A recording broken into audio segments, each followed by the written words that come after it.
The shooting at the dinner is shedding light on the increase in political rhetoric and violence in the country. Trump administration officials have pointed the finger at Democrats and the media.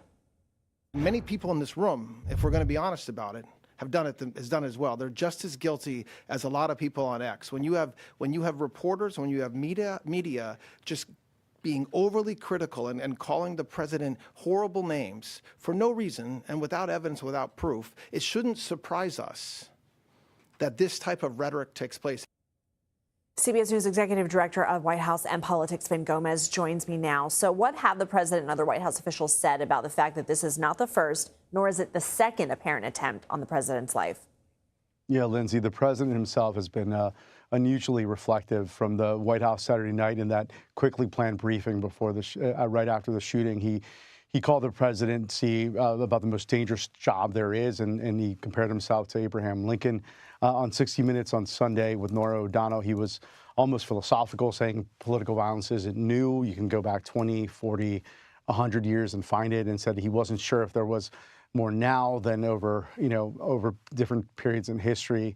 As you talked about earlier, that Hilton incident, the Hilton where this incident occurred on Saturday is, of course, where President Reagan faced that assassination attempt back in 1981.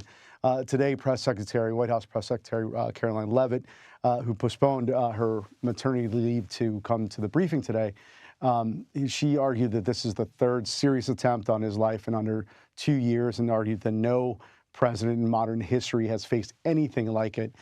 She laid the blame squarely on Democrats, saying the rhetoric, calling the president a fascist or comparing him to despots is what inspires disturbed people to act. But today, House Minority Leader Hakeem Jeffries pushed back hard, asked by CBS on whether he should tone down his rhetoric given the current moment. Jeffries doubled down, criticizing the White House response and accusing Republicans of ignoring violent rhetoric on the right. He said Leavitt wants to lecture about civility, but said that Republicans needed to, quote, clean their own house before you have anything to say to us about language that we use. He pointed to January 6th and threats against him personally, saying the administration has not a word to say about those incidents.